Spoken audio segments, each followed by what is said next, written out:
Hello, this is Dr. Jeff Kim, and I'm here with Haepin Im, and we're going to begin a new series called What Are the Roots of Saigu? So, before we even begin, Haepin, could you share a little bit about yourself? Sure. My name is again Haepin Im. I am the founder and CEO of a nonprofit called Faith and Community Empowerment.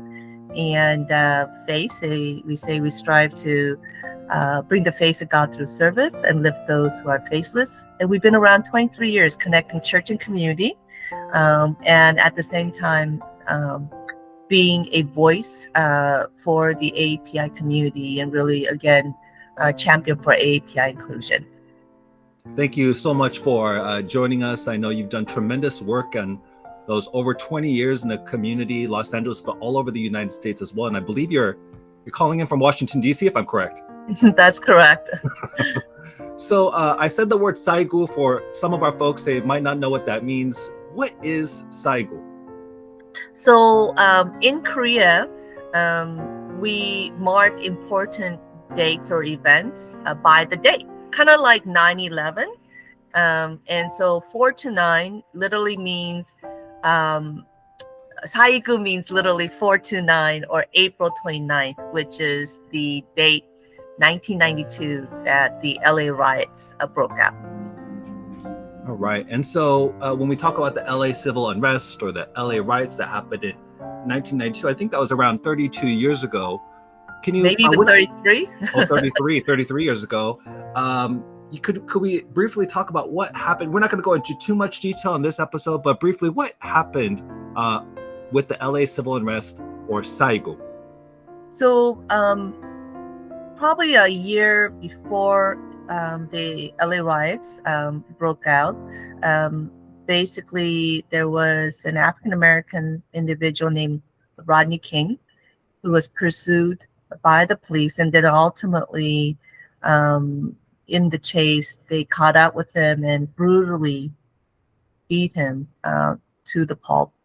And a year later, because it was captured on camera, a year later when the conviction came out, everyone expected that the four police officers would be convicted, and instead they got no jail time.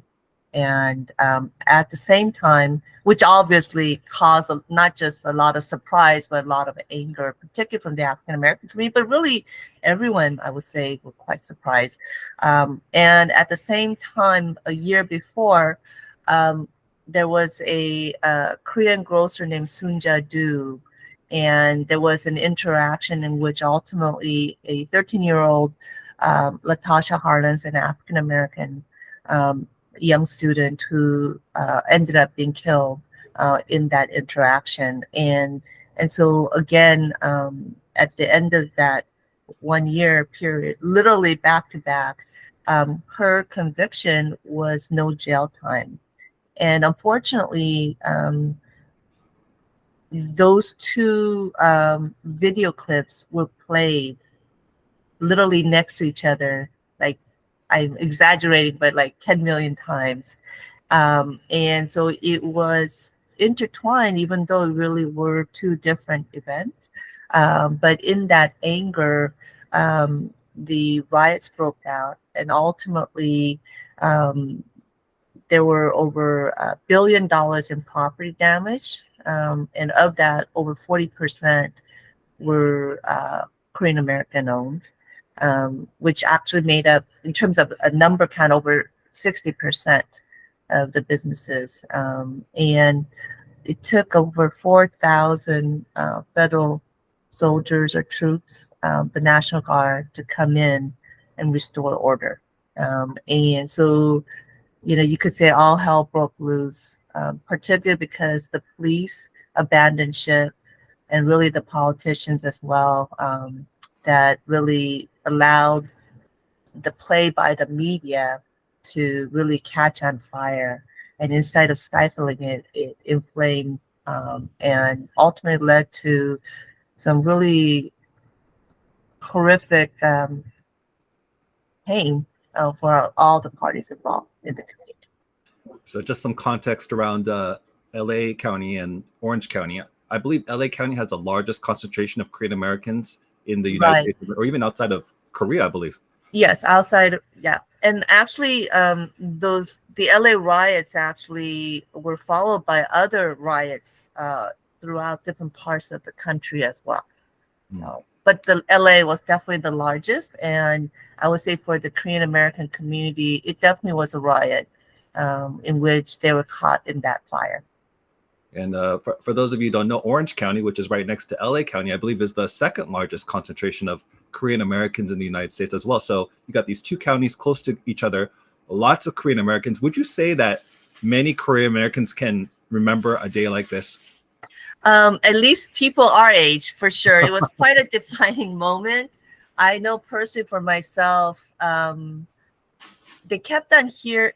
They kept on saying the word Black and Korean conflict, and I had no idea that such a conflict existed, and definitely there may have been tensions between store owners and their customers when you're dealing in a situation where there's very little what is it staffing uh, by the store owners, right? And usually they're running long hours from morning to late at night, and the goods are all out in display and are things that people who you know need, maybe out of poverty, something that they desire. And so it creates kind of a very volatile situation where lives can be at risk and hostile interactions could occur. And so, again, going back, that was kind of the reality for the Korean American community who face um, the the brunt of that anger during the riots as well. Yes, I remember one time I was talking about our Korean American Studies class, and I was just telling them, yeah, we'll be covering Saigu. And there were some elderly people there, like grandmothers, who they started crying. I think it's because when I just said that word, it made them kind of remember that very painful experience. And for our young people, maybe they didn't go through it, they weren't born yet, but they were very curious about this topic. And many actually created some reports and some podcasts on this topic, which made me realize, wow, this is a very important topic to look at. It's very complex. And in one kind of audio setting, sitting here, we're not going to cover everything, but That's right. we do want to kind of look at what the roots might be like in this Yes. series. What do you Yes. think it means to look at the roots? The roots. So we know what happened on that day. A lot of people know what happened. They remember the fires and things like that. But we want to go a little deeper. We want to understand the roots of this. What do you think it means to look at the roots of Saigu? Well, people may just look and gloss over, as you say, at the ultimate, outcome. But I think when people can look at why people ultimately behave the way that they behave, I think it would allow us to find a pathway to finding better solutions for how our communities can forge better, stronger relationships. And so there's a context in which the game board has been set up, in which I bring up the Squid Game. For those who watched, there was a game master who set up a game in which the players, the only way that they could win was by hurting and killing each other. And I think that in many ways, as communities of color and immigrant communities, we end up uh, perhaps fighting over, a small piece of the pie. And there are myths that we end up telling one another and that have been fabricated or may not be the whole truth. And I believe that when we understand those roots of how we ended up where we ended up, I think that, again, we have a better chance of finding better solutions versus perhaps just wholesale, stereotyping groups of people as being racist or they're criminals or, thugs or whatever it may be. And so I think, again, studying the roots will be enlightening. And from what I've experienced, it fosters better understanding. It opens eyes, opens hearts. And I think it opens opportunity for true solidarity. And I think that's what we all want as we kind of understand the roots. We're all wanting the fruit of studying the roots. And the fruit could be the American dream. The fruit could be peace building. The fruit could be love for each other. The fruit could be what we want in this country, we the people. And we know we're not perfect. That's why even in the Constitution talks about in order to form a more perfect union, this is the core of what it means to be American. So that's why I'm so thankful that we have a chance to look at some of the roots, because I think the fruit is something worth shooting for. So yeah, as we think about this series, once again, I know we haven't like talked about all the different topics that are in place, but let's kind of discuss what could be talked about. What are some things that you do see kind of emerging in this series? I feel like I'm hearing things about stereotypes. I feel like I'm hearing things about some misunderstandings, maybe looking at home ownership data, maybe looking at what are some things that you think we might be talking about in this series? Well, there's a good question. I think that first, identifying perhaps some of the misperceptions, misinformation, particularly with Korean and Black community / Asian American and Black community. I think even going over the whole Black Korean conflict, what does that really mean? Perhaps maybe that may have been overblown, and I've come to that conclusion. That also, again, some of the data points, as you say, that show really that ultimately at the end of the day, the racist system doesn't discriminate who it discriminates against. And so again, where are places where we as communities of color, as immigrant communities, could stand in solidarity to pursue a brighter, bigger, better picture of a future, right? And even to share some of those success stories. And again, how can we forge forward as well? I really appreciate Hipin your in the boots in the community, working with so many different communities of color, bringing that solidarity. You've been that person, and breaking down some of the stereotypes and using data to break down some of the stereotypes. I know we're not going to talk about all the data today, but let's just briefly discuss like one data point, like home ownership, for example. Maybe the stereotype of model minority. Look at those Korean Americans; they're doing so great. They're doing so wonderful. Why doesn't everyone kind of be like these Asian American groups, right? Sometimes that stereotype exists, and really it's a wedge between, it creates wedges between groups. But when we look at your home ownership data, Hapin, what exactly is happening with home ownership with Korean Americans?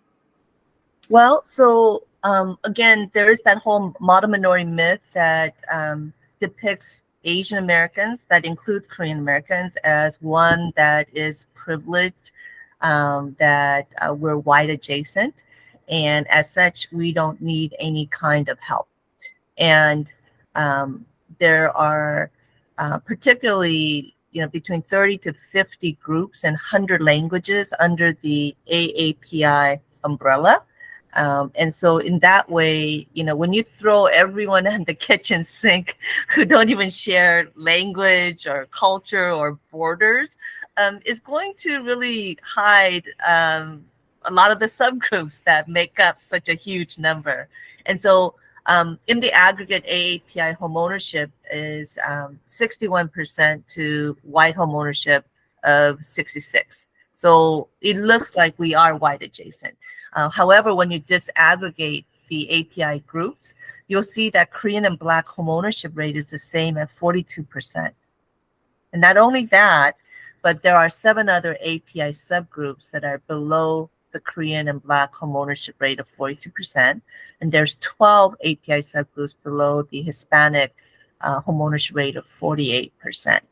So that tells a very different story. And why I think that is so important are a few things. One is that, in this country, the whole concept of white supremacy plays out in a way that creates anger. And particularly because of this history of communities of color being left out, particularly in the bulk of wealth building, the bulk of middle class in the United States, they were able to build their wealth through homeownership that were funded by government subsidies, and they have consistently left out communities of color, right? And wealth, there's about a $200,000 difference in wealth between homeowners and renters. That difference in wealth can make a difference between choosing a job because you're desperate, right? Versus waiting for the right job opportunity, right? Or pursuing advanced degree for yourself or for your children, or launching a business, right? Or perhaps during a health crisis or even divorce, you have some cushion to kind of survive during that period. And so it makes a huge difference. But not only that, again, when people depict you as being white adjacent and privileged, then it breeds, I think, unnecessary resentment. And it breeds not just resentment, but I think in many ways ultimately ends up hate and violence. When in reality, as I've shared with you, that we experience a lot of the pain, the discrimination that the Black and Brown and even the Native American community has faced in this country. And so it's really an occasion for solidarity. But because of that model minority myth and, even the difference in home ownership rate, it pits us against one another, when in reality, when you look, under the, what do you call that, the hood, we're the same. We are in the same situation, facing same crisis, same challenges, same discrimination. And we really need to be standing together again to fight that system. Wow, I feel like as we're looking at the roots, we're just even in this one illustration, seeing that we have more in common than different, especially Yes. when you're disaggregating the data to Korean Americans. Oh, wow, that just helps us understand we're in the same boat. We're experiencing much of the same pain. Yes. And so we can stand in solidarity. That's just one of the topics that we're thinking about covering. Any other thoughts that kind of emerge that you think we may want to talk about? I'll tell you, Hey Pin, I did take a look at some of your PowerPoint slides because I know you presented before large governmental organizations. And so you discussed things like the lowest promotion rate. You've Yes. discussed things like limited English proficiency. When COVID-19 was happening, I've looked at the death rates and how Asian Americans, Korean Americans, Yes. we had a very high number, the mental health rates, Yes. the Yes. myths about Asian store owners, the second highest workplace homicide group.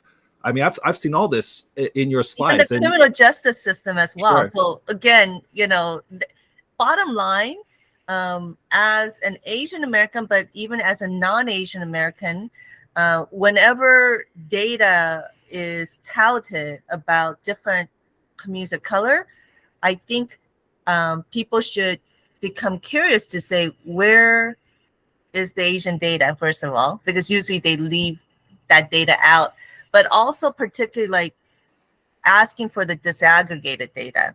I think that really opens eyes in terms of the reality of, again, the challenges that people of color face in this country.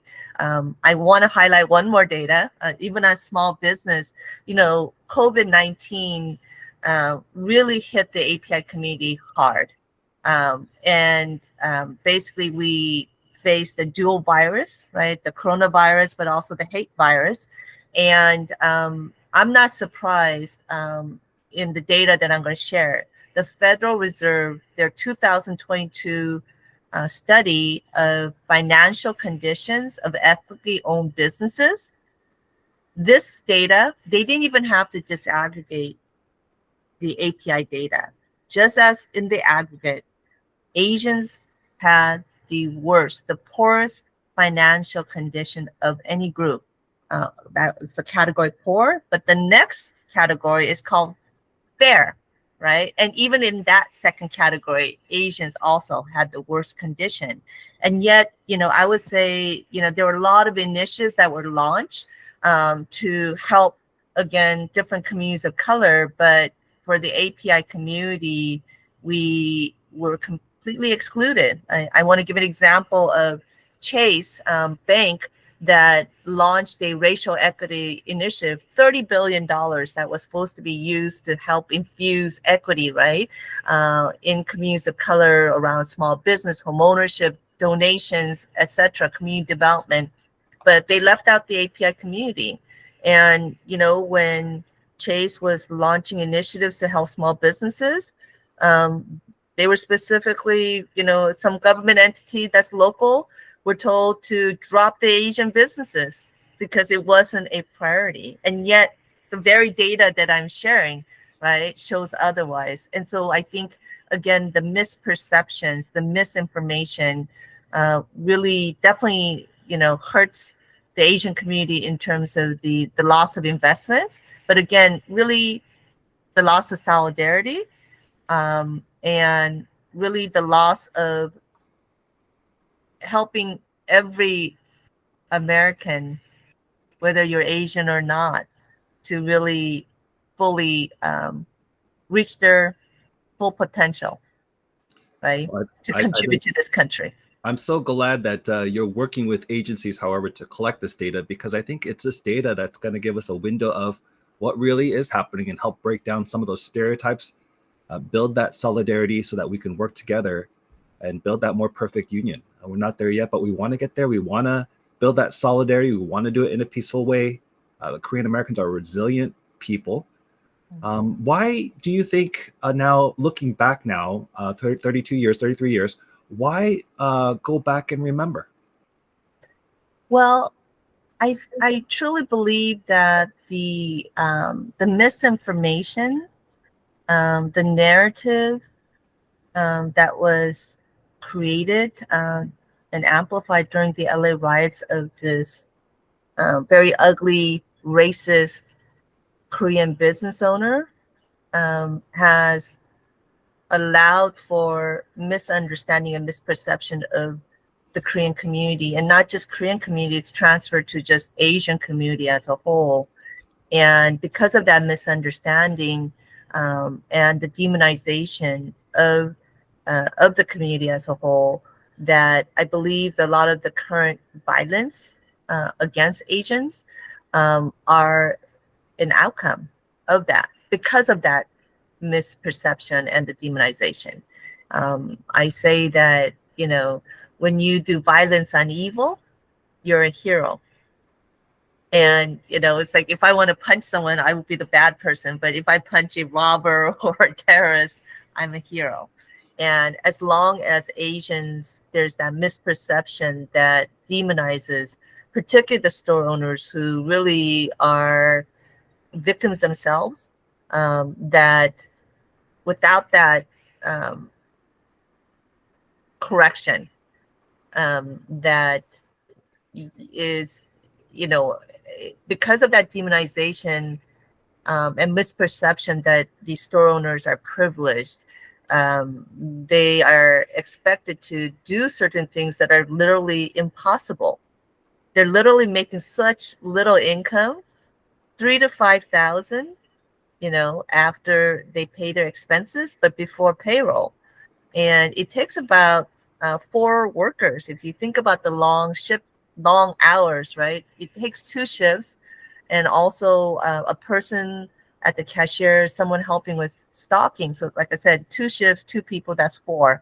How do you cover 4 people's salary with 3 to 5 thousand? It's nearly impossible, right? Yes, Um, reminding us of the solidarity once again of living day to day, the poverty, the income, and also I felt like from what you're sharing, it emerged another stereotype, this idea of yellow peril, which has always been something very from the very beginning. Asians, yes, Chinese Americans were invited to our country to work hard, but yes, then excluded. When yes, we were at war with more than one country, but it was Japanese Americans that were interned in the United States of America, and then I'm hearing like maybe there's this demonizing of Korean businesses, Korean people, this yes, same kind of yellow peril that has been yes, perhaps a that's part right. of our story that we don't want to have, but still it's persisting for some reason. Right. And there is also this perception that somehow they have targeted certain communities and have taken away business opportunities, but really many of them they're risking their life. First of all, it's the second most dangerous job of being killed while working. Number one is taxi driver, then number two is a convenience store employee, right? So in essence, these store owners and family members are providing a service while risking their life.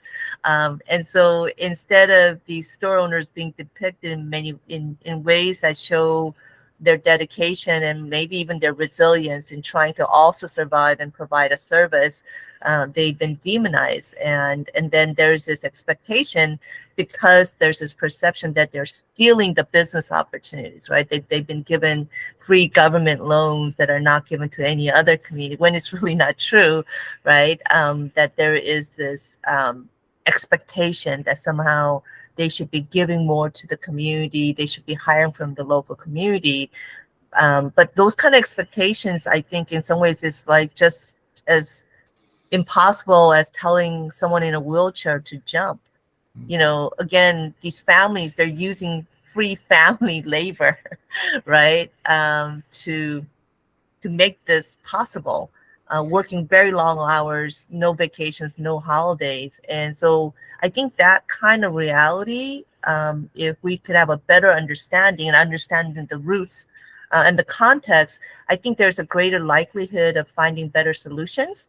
I mean, yeah, perhaps in those neighborhoods, finding job opportunities, greater philanthropic efforts to help the broader community. I think those are all like worthy causes. And if you're a successful business person and you want to be even more successful, I think those are practices that actually make great sense, right? But if you don't recognize that someone is in a wheelchair and expect them to jump because you need them to jump, without that realization, you're just going to be upset and angry, right? And be frustrated from both ends.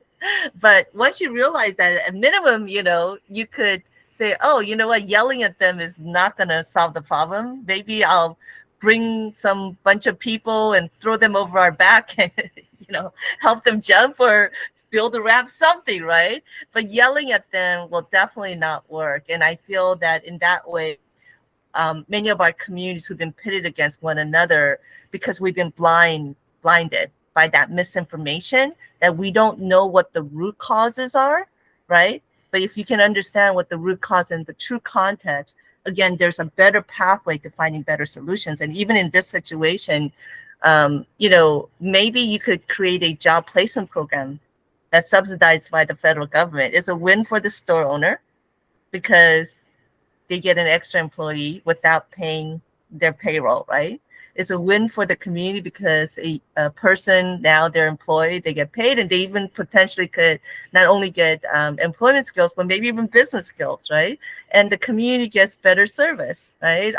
And perhaps someone who's unemployed that could cause some problems to the community, now they're gainfully employed and paying taxes. So again, it could be a multiple win-win through some of these subsidized, employment programs. And our nonprofit runs one of these programs, right? And so I'm just giving that as an example. When you know the reality of the situation, right? Your likelihood of coming out with better solutions to those challenges is greater. Wow, I'm feeling like we're talking about the roots of Saigu, but we're kind of talking about the fruits of Saigu potentially. That could be another playlist, perhaps. I don't know. We'll see.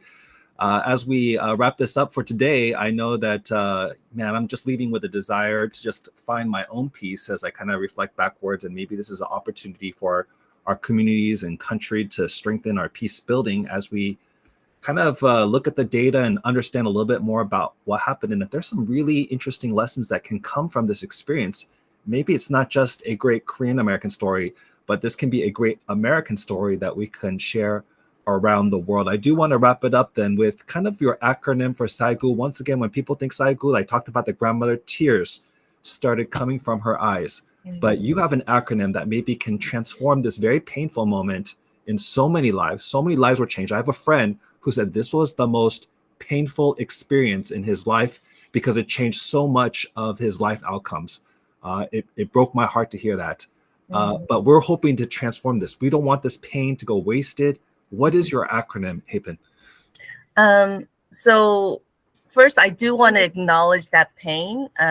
It is what has motivated me to do what I do, to turn something painful into something positive versus end up being bitter and resentful. And again, at the end of the day, I think it's very important to recognize that people are people, and in that way, that we all desire for peace, for prosperity, for ourselves, and for our families and children as well. And so, in that way, the word Saigu, as mentioned, it brings up memories. Even at the 30th anniversary, I was at a luncheon with, grown women who were from the prosecutor's office, the defenders. I mean, like, and they were breaking down and crying, speaking of their parents. 30 years later, their parents still waking up with nightmares, even to this day. And so, again, it was, I think, a very rude awakening for many Korean Americans who came to the United States in pursuit of this American dream, thinking that there was a pathway there, but being slapped in the face, in essence, that dream, even the LAPD's, their motto of to protect and to serve did not include Korean Americans.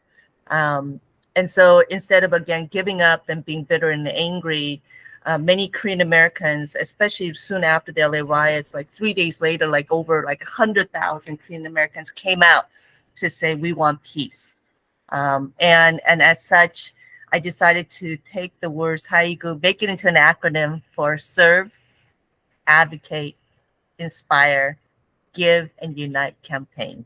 I do want to say that I do remember at the 10th anniversary, President Bush came into town. And to my surprise, he did not stop by Koreatown. We were not even a bully in his presentation. And I felt, again, another sense of betrayal, not just back in 92, but 10 years later. And I remember telling myself that the 20th anniversary, that I would do whatever I could to make sure that our stories from the Korean American community, our narrative was properly told, not demonized, and again, but to do it in solidarity with other communities of color. And so our Saigu campaign, Serve, Advocate, Inspire, Give, and Unite, we did series of events along that acronym. And it has led for the 20th, 25th, and the 30th, and it has really led to some powerful, beautiful moments, including ending up on the front page of the Los Angeles Times, being hugged by Natasha Harlan's cousin, Rodney King's daughter, and Nadia Ali, an activist. So, I think one of the pieces that we could share in the future is the fact that the beautiful stories of allyship and solidarity that has resulted in having really these tough conversations, but in truth and in love. And I think that is something that is exciting for a pathway to the future. Wow, hey Pin, I'm just hearing just a little bit about what we're going to cover, and I'm just so excited myself. I haven't been where you've been for the last 23 years in the community, making the kind of difference that you have. And I know a lot of people have not been either. So they have not heard these stories. They do not know all these experiences, these wonderful experiences that can be such a great lesson for themselves, their community, our country. So I'm so glad to explore this more with you as we understand the roots of Saigu. This will be a part of the Ed Family YouTube channel. So we're going to have a playlist called Understanding the Roots of Saigu. So if you're interested, every couple of weeks, we'll have an episode on this, Understanding the Roots of Saigu. It'll be in that playlist on the Ed Family YouTube channel.